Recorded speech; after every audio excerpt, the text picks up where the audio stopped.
दिया है 300 केल्विन पर यूरिया के उस विलयन का परासरण दाब ज्ञात कीजिए। तो हमें परासरण दाब ज्ञात करना है, मतलब अर्थात पाई, जिसके 1 लीटर में 6 ग्राम यूरिया विलेय है। तो R बराबर आपका मान दिया है। तो सबसे पहले इस सवाल को हल करने के लिए हमें परासरण दाब का सूत्र आना चाहिए। ठीक है निकिता, तो इसका सूत्र क्या है? तो पाई बराबर WB अपॉन में MB इंटू IT अपॉन में V। तो हमें क्या चाहिए? अब इस सूत्र में जो हमने सूत्र लिख दिया है, इसके सारे मान हमें अपने क्वेश्चन से ही निकालना है। अगर ये निकालना आता है तो आप अच्छे से सवाल को कर सकते हैं। ठीक है, और नहीं आता है तो मैं आपको सिखा रहा हूँ, सीख लो कैसे निकाला जाता है मान। तो आप गणना है या दिया है, जो भी आपको लिखना है वो लिख सकते हैं। तो आपको WB का मतलब होता है विलेय का भार। ठीक, विलेय का भार। तो इसमें विलेय कितना दिया है? यूरिया आपका कितना विलेय है? 6 ग्राम। तो आपको WB आपको दिया है 6 ग्राम। ठीक है ना। अब MB मतलब विलेय का अणुभार, हमें यूरिया का अणुभार ज्ञात करना है। पहले क्वेश्चन में इसका अणुभार दिया था वहां ग्लूकोज का, लेकिन अब की बार इस क्वेश्चन में यूरिया का अणुभार नहीं दिया गया है। तो आपको निकालना आना चाहिए। कैसे निकालें? निकालने के लिए सबसे पहले हमें यूरिया का सूत्र आना चाहिए।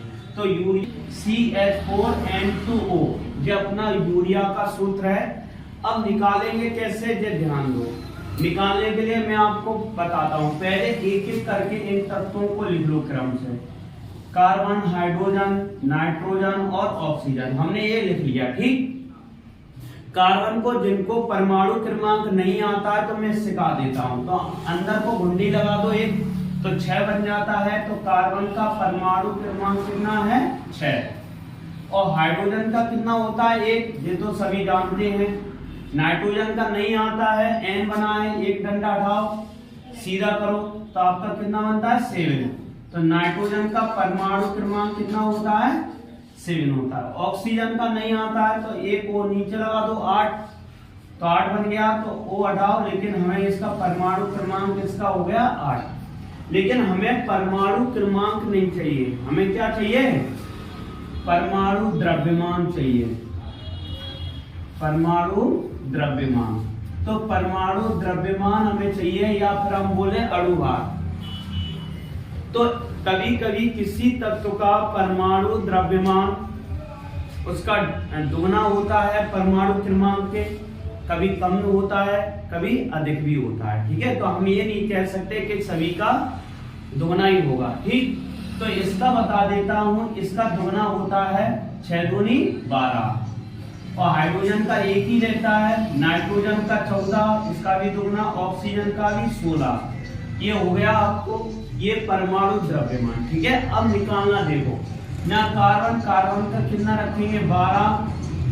ठीक है, और हाइड्रोजन का कितना है? 1। और 1 में और संख्या ना हाइड्रोजन की कितनी है? 4। तो 1 में 4 का गुणा करेंगे तो 4 ही आएगा। अब नाइट्रोजन का कितना है? 14। और संख्या नाइट्रोजन की कितनी है? 2। तो 14 दूनी कितने होते हैं? 28। ठीक, ऑक्सीजन का कितना है? 16। संख्या 1 है, वो 1 लिखा नहीं जाता है, तो यहाँ आपका 16 काउंट कर दोगे बेटा तो कितना हो जाएगा? काउंट करने का तरीका देखेंगे। तो आप 8 और 2 कितने हो गए? 10। और 6 और 4 कितने हो गए? 10। 10 और 10 कितने हो गए? 20। 20 की 0 हासिल 2। तो आपका कितना हो गया? 1 और 2 3, 3 और 1 4, 4 और 2 6। तो हमारा यूरिया का अणुभार निकल के आ गया कितना? 60। ठीक है ना। तो मैंने ये निकालना सिखा दिया है, ये आपका यूरिया का फॉर्मूला है। अब क्या करना है? अब R का मान कितना दिया है? R बराबर ये दिया है आपका 0.0821। T का मान कितना दिया है आपका? 300 केल्विन दिया है। और आयतन कितना दिया है? 1 लीटर आयतन दे रहे हैं। कितना दे रहे हैं? 1 लीटर। तो ये बहुत अच्छी बात है, इन्होंने आयतन दे दिया। पहले क्वेश्चन में आयतन नहीं दिया था, तब हमने वहाँ 100 मिलीलीटर आयतन माना था, फिर उसको हमने लीटर में कन्वर्ट किया था। लेकिन यहाँ पहले से ही लीटर में, तो हमें चेंज नहीं करना है। ठीक, तो इतना कार आप खुद कर सकते हैं। करने के बाद आप क्या करेंगे, ये सारे मान इस सूत्र में रखेंगे।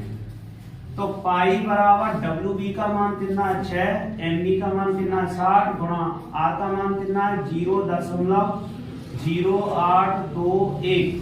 ठीक, पी का मान कितना दिया है 300 और बी का मान कितना दिया है 1। तो इतना करने के बाद आप क्या करेंगे, तो अब आपको बता दें, 0 से ये 0 कट गया, अब 6 से 6 कट जाएगा, बचा आपके पास क्या 0.0821 गुणा 30, और 1 का कोई मतलब ही नहीं है। अब इसका क्या करेंगे, गुणा। तो गुणा तो आप कर सकते हैं, तो गुणा करके बताओ स्वाति, गुणा करके कितना आंसर आया 2.4630। इतना आपका वायुमंडल आ गया। ठीक है, तो आप गुणा करके भी देख सकते हैं।